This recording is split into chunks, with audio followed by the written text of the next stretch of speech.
štai jas tik gaudavo per didžiąsias šventės paragauti. O dabar, kai kasdien naudoji, tai atrodo, aš skonio jos nebėra. Jo, paprasti. Bet kaip gerai uždirbdavo tos kavinių, reiškia, administratorės, tos pardavėjos kavos. Jos antrą kartą ją virdavo. Atsimenu, rinkdavo tą kavos tiršius, neišmesdavo. Ir juos po to džiovindavo. Ir vėl dėdavo, maišydavo su nauja kava. Aš galvoju, kad ir dabar gal taip padaro. Ne, dabar taip nedaro. Nedaro. Ką gali žinoti? Dabar mažai kavos išgeria. Tai Cukraus todėl nereikia? nedaro. Mažai šiek. Nu, įdomu būtų išgirsti, kaip jūs susipažinot po karo su mūsų tėvais. O tai ir aš net galvoju. Net gaminat. Vladas, matai, mano brolis jau daugiau. O čia supažinę paskiau, jau vainiūnai va visi. Tai čiagi mūsų va. Taigi visi grįžę iš Sibirų. Taip. O kur prisirašyti? Pas Cislikienę prisirašyti galima buvo. Turėjo plotą. Taip. Tai jau Vladai buvo prisirašę ir gyveno jau kambarį. Antanas vienas buvo, dar nežinotas, ėjo per visą. Metus sakyk. 57. 57, jo. Ėjo per šitą Guranskaja buvo gatvė. Taip. Ėjo per visą gatvę ir kiekvieną namą, nedaug tų namų buvo to laiko dar. Nedaug. Ar galima būtų prisirašyti, ploto ieškojo. Ir daėjo iki Cislikienės. Čia vasara. Vasara. Taip. Ir pas Cislikienę rado tą vietą ir rado tenai ir Vladą jau su bronė gyvenant. Taip. Ir jau susipažino, tai jis paskui jau iš čia prisirašė, susirado darbą tada nuvažiavo į Kupiškį, mes apsiženijom Kupiškį ir grįžom tenai ir tam kambarėlį vienam mes gyvenom, o kitam kambarėlį didesniam gyveno jau Vladas su bronė. Pas Cislikienę. Pas Cislikienę mes visi gyvenom. O vainiūnai tai truputį vėliau jie turbūt atsirado. Vėliau, tai jie pas Gylį tenai, kur tai nameliukas, koks tai buvo Gylė šalia. Vladas su broniu išėjo į to vietą, pas šitos.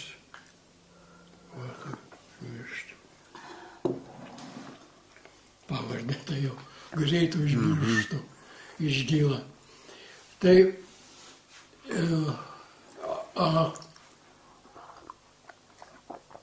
vainiūnai atėjo gyventi, tada į Vlado vietą tenai, pas Cislikienę.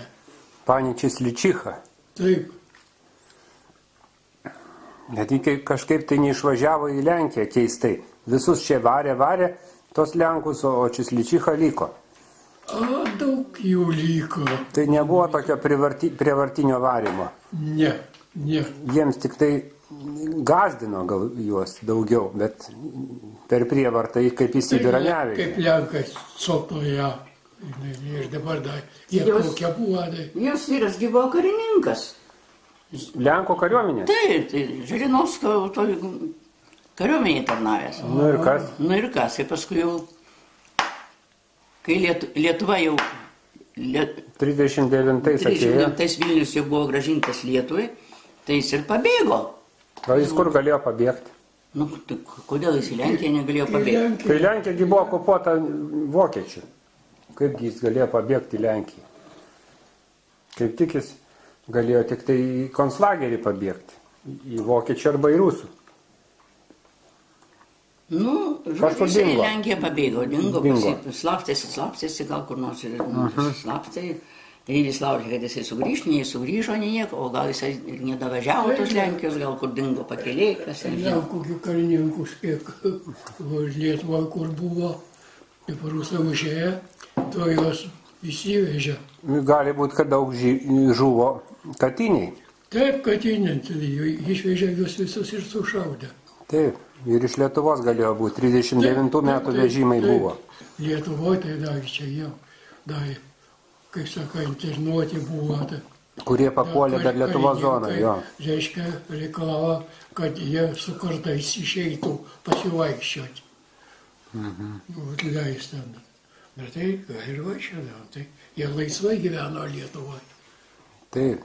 O kai jau rusai užėmė, tai tada juos įsivežė tenai. Taip.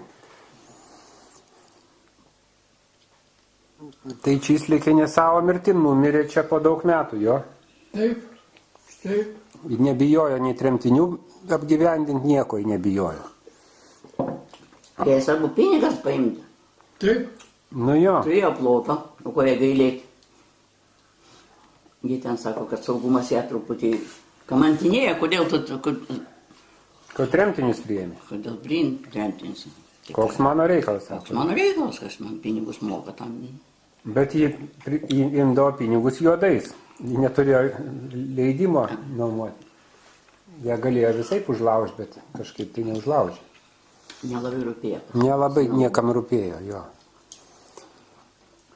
Jau jinai tokia apsileidusi buvo. Kaip ragana.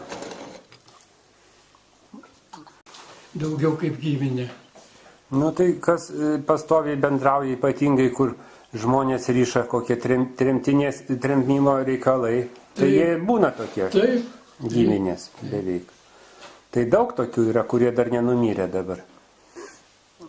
O seniau čia dalyvaudavo baliuose tose, kur būdavo Antaninės visos Taip. galingos tokios, Taip, taip, taip. kokiais 70 metais. Taip, tada. Tai nedaug tų metų ten buvo, bet kelis metus tai buvo tos Antaninės tokios stiprios. Tai būdavo daugiausiai va tokios provas, tai va, Vasara. Tai nauji metai, tai va kalėdas, Velyka, kokias nors, va. Taip. Taip. O himną gėdodavot per Antaninės ar ne? Sode. Taip, Himną gėdodavot. himną.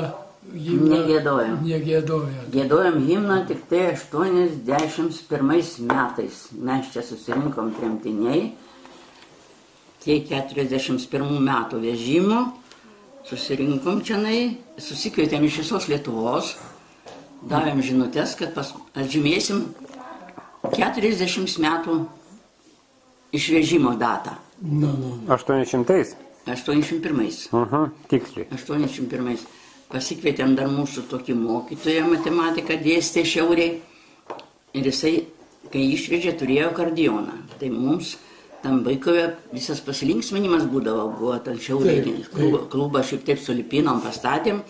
O suėjimas į klubą jaunimas labai mėgdavo suėti. O tas Vaitkevičius tingėdavo labai ilgai grožinai, pavargdavo, jisai, kol jis dar įsitaisė į mokyklą mokytojauti, pjaudavo lentas. Linkęs jisai viršuje, apačioj, kitas viršuje. Su ilgo pjūku.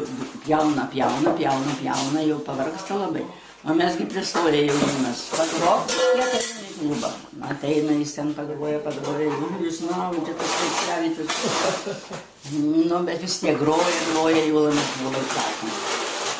O paskui jau jisai įsitaisė, mokytojausias matematikas buvo įsitaisė į mokyklą, priėmė trūko matematikų, tai tada jis jau paskui jau ne tiek pavargdavo, tai ilgiau pagrodavo. Ir mes jį pasikvietėm 81 metais atžymėti 40 metų išvežimų. Atvažiavo ir jisai, ir daug tremtinių, iš visų, ir iš Kauno, ir iš Panevėžio atvažiavo čia daug. Visi jaunystės tie mūsų draugai.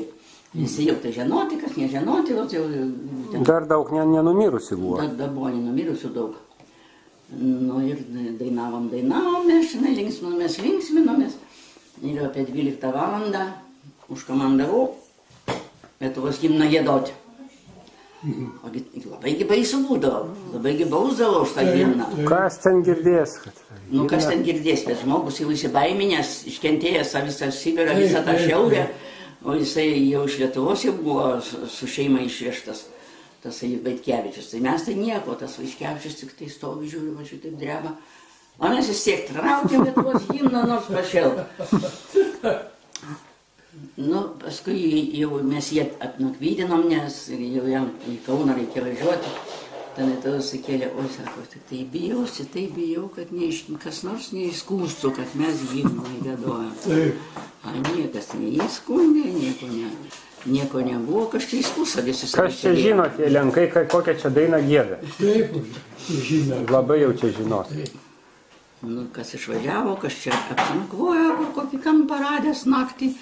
Labai jau smagiai mes tada pašventėm tą jubiliejų su Lietuvos himnu. Tai pirmą kartą Lietuvos himną giedojom. Laisvai jau. Po išvežimo. Ir garsiai. Ai, sen šiaurėte mes užgėdodavom ten jurtoj, labai ten išgirsti. Kas ten žino ten? Taip. Visi jurtoj vieno likimo žmonės, ką jau ten bijau. Taip. Garsiai labai nereikdavom, kad nelabai linksma buvo. O ką nebuvom. NKVD žodžių nežinojo.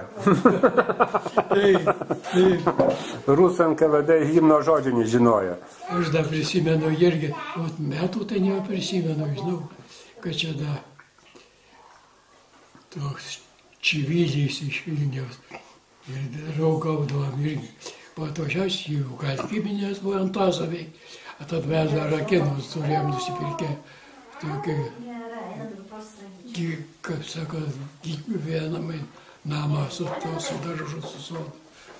Tai tada irgi per visų šventės, kaip nuėjom kapinių aplankyti ir užtraukiam tada, susidarė, aš tada, jaunas, kaip sako, dainuot mokėjau, balsą turėjau. Kelintais metais? Poros dalyvavau. Tai jo, 80 gal. Užraukiam gimtą, visi pradėjo žiūri, tik tai žmonės, žinai. Ant kapų suveja, žinai, tik kas. Nuo tavo, taip ir. Tai žmonės pagėdodavo kartais progom kokiom. Ne visi bijojo. Tik vėliavą kelt bijojo. Vėliavą tai visi spalvas pažino, net ir KGB pažino. Ir iškeldavo ir vėliavą kaip kur ant medžių. Bet mes neatsimenam, kad vaikystėje kur mokykloje ar kur būtų, nei Naujoje Vilniuje neatsimenu, nei Vilniuje, kad būtų. Nei kart nemačiau. Žinau, buvo prie netoli mūsų kaimą iškeltą medžių vėliavą. Kokiais čia negordžio laikais, senesniais? Jie iš kaimo, kas atrašė. Ką ten kaime rasi? Taip, kai dabar, tai žinai, ir už transpaudą, tai visą. A tada kas žinojo, nerada, tai nepamatė. Netardė ten. Po karo tai tardytų tie stribai, bet po to neką. Taip, atšilimas buvo. Kas tai žino. Paklaus dabar, ar aš, jeigu aš nemačiau, nežinau. Ir visi tai pasakyti. Bet kad pavažiuojantys pakabino. Taip. Bet tai jau būdavo. Nu, visą ištraukė. Jo. Kad užsienė mums tai savo keturis.